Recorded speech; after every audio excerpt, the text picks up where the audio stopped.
இல்லம்மா, இது அப்படிலாம் விட போறதில்ல.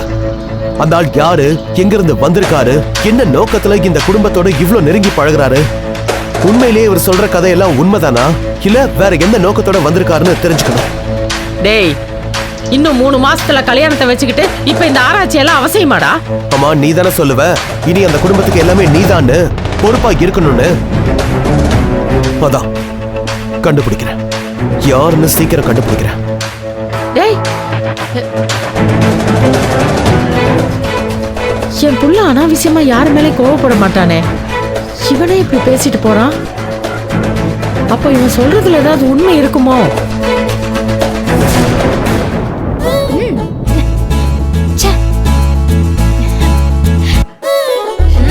ஏண்டி, இந்த போனை நோன்றதை விட்டு அவனுக்கு வேற எதுவுமே தெரியாதா?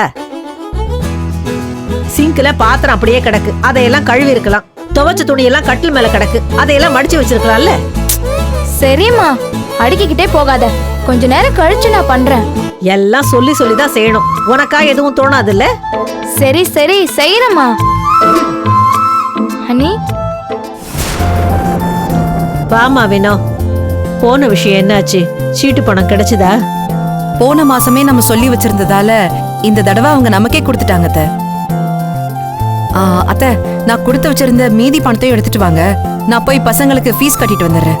இன்னைக்குதான் லாஸ்ட் நாளா. ஏன் வினோ, சீட்டு பணத்துக்காக காத்துக்கிட்டு இருக்கணுமா என்ன? அதான் பேங்க்ல பணம் இருக்குல்ல, அத ஆத்திர அவசரத்துக்கு கூட எடுக்க கூடாதா என்ன?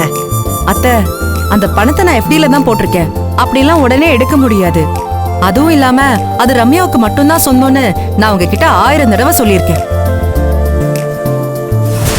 ஆத்திர அவசரத்துக்கெல்லாம் சேர்த்து வச்ச பணத்தை இப்படி மெல்ல மெல்லன்னு எடுத்தோன்னு வச்சுக்கோங்க, சீட்டு கட்டு மாதிரி அப்படியே சரிஞ்சுக்கிட்டே இருக்கும். அதனால அது பாதுகாப்பா இருந்தாதான் இது அப்படியே இருக்கும். நான் சொன்னா நீ கேட்கவா போற?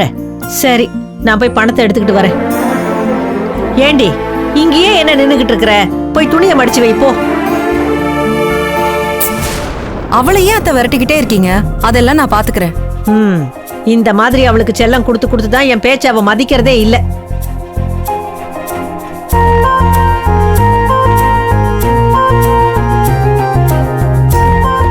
உன்னால அத்தை கிட்ட எனக்கும் கிட்ட பேர். அவங்க முன்னாடி சும்மா இருக்காத, ஏதாச்சும் வேலையை பாரு.